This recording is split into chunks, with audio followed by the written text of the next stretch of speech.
স্বাগত ডিবিসি সংবাদে। আপনাদের সাথে আছি আমি জান্নাত সাথী। এবার জানাবো খবরের বিস্তারিত। অবৈধ টাকা আর মাদক রয়েছে এই অভিযোগে সামাজিক মাধ্যমে ঘোষণা দিয়ে মধ্যরাতে তল্লাশি চালানো হয়েছে গুলশান 2-এর একটি বাড়িতে।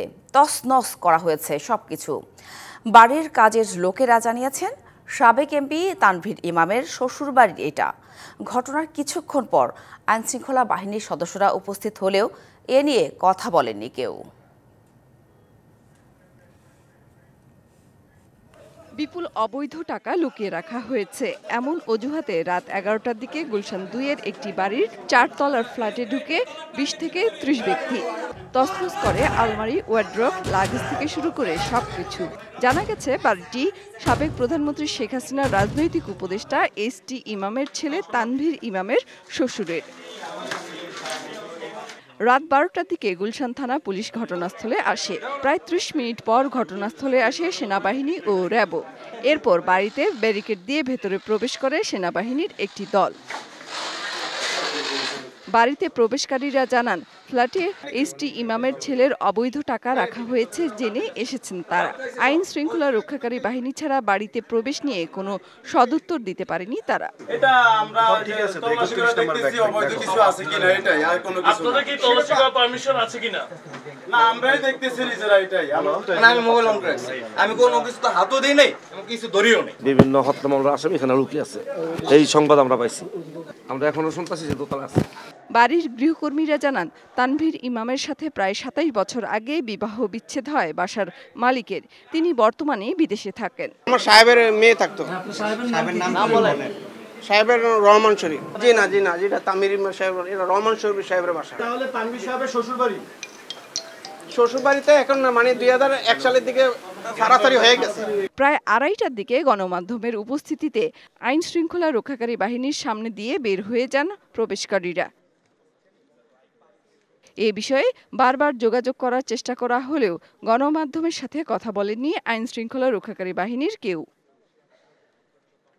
মেহের মনি, ডিবিসি নিউজ, ঢাকা। অন্তর্বর্তী সরকারের ক্যানভাস বড় হলে সুযোগ পাবে পতিত আওয়ামী লীগ, বাড়বে নানা সংকট।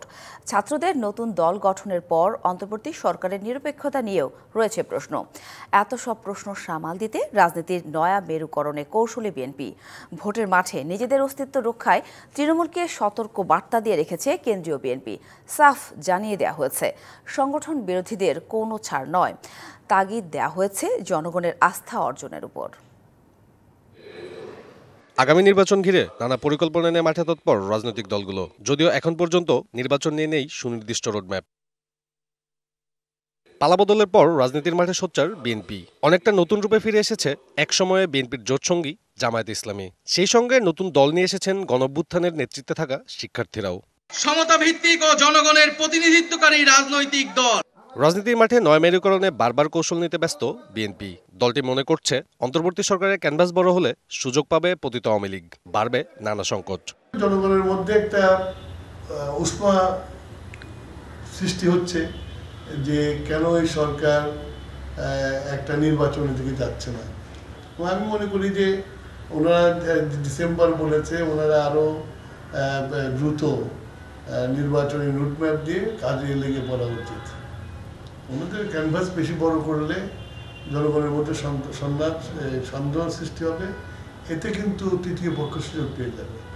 আসন্ন নির্বাচনে বিএনপিকে শক্ত প্রতিদ্বন্দ্বিতার মুখোমুখি হতে হবে, এমন সমীকরণে এগোচ্ছে দলটি। গেল বর্ধিত সভায় তৃণমূল নেতাদের সে পূর্বাভাসই দেওয়া হয়েছে, আছে বেশ কিছু দিক নির্দেশনাও। দলের সিদ্ধান্ত হচ্ছে তদন্ত পরে হোক, আগে দল থেকে বহিষ্কার করবে কারোর বিরুদ্ধে যদি কোনো অভিযোগ থাকে। এটা বাংলাদেশের কোনো দল করেনি, এটা বিএনপি করেছে। এই ব্যাপারে যদি কেউ কোনো দল এটাকে অপপ্রচার করতে চায় অথবা কালিমালিপন করতে চায়, সেটা তাদের সমস্যা। ছাত্রদের নতুন দল গঠনের পর প্রশ্ন রয়েছে অন্তর্বর্তী সরকারের নিরপেক্ষতা নিয়ে। তাদের ভূমিকা নিয়েও সন্দেহের ঘোরাটোপে ঘুরপাক খাচ্ছে বিএনপি। যে সরকারের প্রচ্ছন্ন সমর্থনে দলটা করা হচ্ছে, এটা অনেকেই বলছে। সুতরাং এটা যদি আরো বেশি মানুষের চোখে লাগে, তাহলে তো এই সরকার যে নিরপেক্ষ নির্বাচন বিষয়ে প্রশ্ন উঠতে পারে। এইরকম ধরনের প্রশ্ন আসার পরে আবার যেন কেয়ারটেকার গভর্নমেন্টের দাবি না আসে।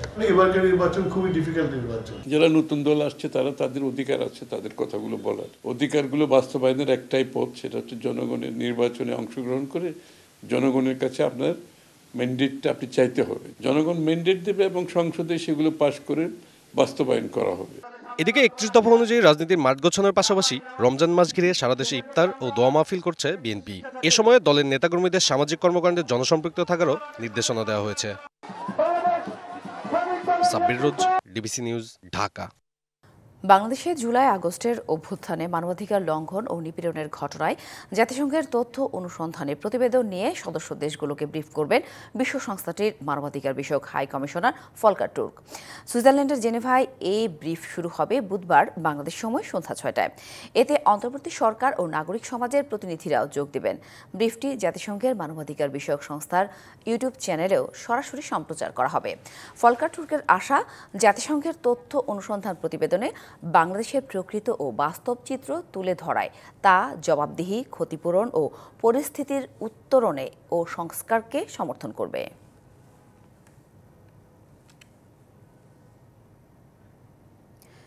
রিসাইকেল কাগজে কেমিক্যাল মিশিয়ে বানানো হচ্ছে ধবধবে সাদা, তাতেই ছাপানো হচ্ছে বিনামূল্যের পাঠ্য বই।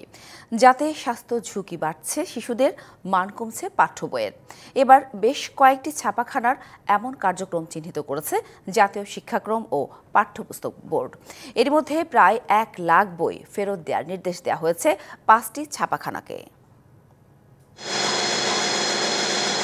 আওয়ামী লীগ সরকার পতনের পর আগের টেন্ডার বাতিল ও পরিমার্জন করে বিনামূল্যের পাঠ্য বই ছাপানোর কার্যক্রম শুরুতে দেরি হলেও এবার বইয়ের মানের বিষয়ে কঠোর সরকার, জোর দেয়া হচ্ছে কাগজের মানেও।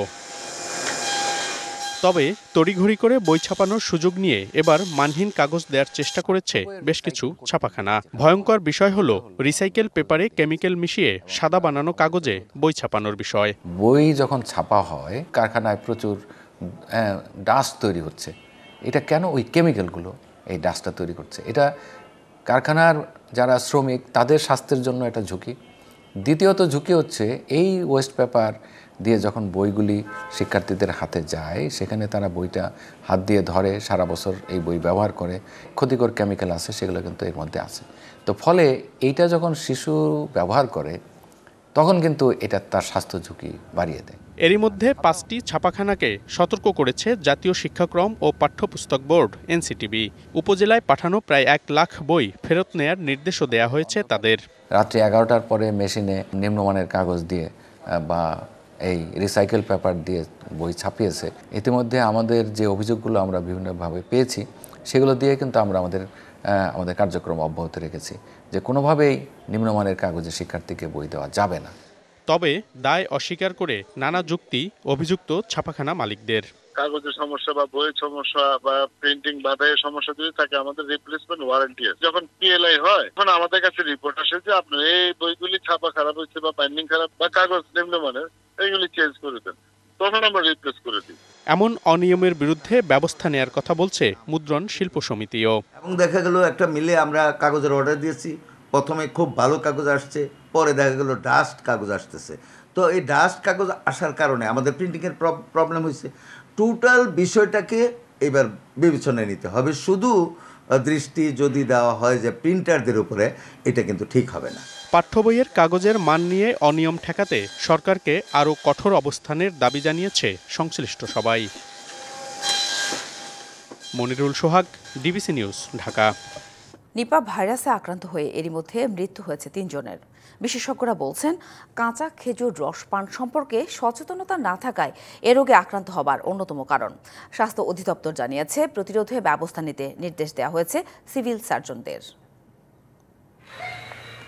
নিপা ভাইরাসের প্রধান বাহক বাদুড়। বাদুড়ের লালা দিয়ে দূষিত খেজুরের কাঁচা রসকেই প্রধানত এ রোগের জন্য দায়ী করা হয়। খেজুরের কাঁচা দূষিত রস পানের মাধ্যমে মানুষ এই রোগে আক্রান্ত হয়। আক্রান্ত মানুষের সঙ্গে সুস্থ মানুষের সংস্পর্শে এই রোগ ছড়াতে থাকে।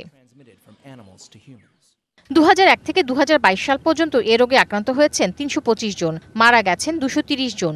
রোগ তত্ত্ব, রোগ নিয়ন্ত্রণ ও গবেষণা ইনস্টিটিউট IEDCR জানিয়েছে, এবছর নিপা ভাইরাসে আক্রান্ত প্রথম ব্যক্তি পাবনা জেলার রাজশাহী মেডিকেলে চিকিৎসাধীন অবস্থায় মৃত্যু হয় তার। পরে বরিশাল মেডিকেলেও মারা যায় একজন। সবশেষ চলতি সপ্তাহে ফরিদপুর মেডিকেলে আরও একজনের মৃত্যু হয়। প্রতিটি ডিস্ট্রিক্টে আমরা চিঠি দিচ্ছি, হেলথ অ্যাসিস্ট্যান্ট বা হেলথ ওয়ার্কার যারা আছে ফিল্ডে তাদেরকে গিয়ে বলা হচ্ছে, তাদের মাধ্যমে এটা সব প্রচার করা হচ্ছে। ডিস্ট্রিক্ট সিভিল সার্জনদের মাধ্যমে হয়, ওনারা এটা মেইনলি ডিস্ট্রিক্ট লেভেলের। বিশেষজ্ঞরা জানান, নিপা ভাইরাসে আক্রান্ত রোগীদের সমস্যা মূলত মস্তিষ্ক ও ফুসফুস কেন্দ্রিক। যেসব রোগীর কাঁচা খেজুরের রস পানের ইতিহাস আছে, সংক্রমণ সন্দেহের তালিকায় তাদেরকেই ধরা হয়। মস্তিষ্কে যদি সংক্রমণ হয় মূলত, তাহলে তার এনকেফালাইটিস বা মেনিনজাইটিসের যে লক্ষণগুলো আছে সেগুলো দেখা দেবে। ফুসফুসে সংক্রমণ হয় তাহলে ওই মারাত্মক শ্বাসকষ্ট দেখা দেবে। আমাদের আইসিইউ ফ্যাসিলিটি ঢাকার বাইরে এটা খুবই কম, কিছু মৃত্যুর হার বেশি হয় এই ধরনের ফ্যাসিলিটিস বা উন্নত মানের চিকিৎসা না দেবার ফলে। নিপা ভাইরাস প্রবণ এলাকাগুলোর চিকিৎসকদের প্রশিক্ষণের উপরও জোর দেন তারা। জেনোম সিকোয়েন্সিং করা দরকার, যে ভাইরাসটা পাল্টাচ্ছে কিনা। কিছু সচেতনতা বৃদ্ধি করতে হবে আমাদের ডাক্তারদের মধ্যে, তারা যেন শুরুতেই একজন রোগীকে নিপা বলে প্রাথমিকভাবে শনাক্ত করতে পারেন। এই ভাইরাস প্রতিরোধে এখন পর্যন্ত কার্যকরী কোনো ভ্যাকসিন বা চিকিৎসা ব্যবস্থা চালু হয়নি, সেহেতু জনসচেতনতা গড়ে তোলাই প্রধান প্রতিষেধক বলে মনে করেন এই বিশেষজ্ঞ। তাহসিনা জেসি, ডিবিসি নিউজ, ঢাকা।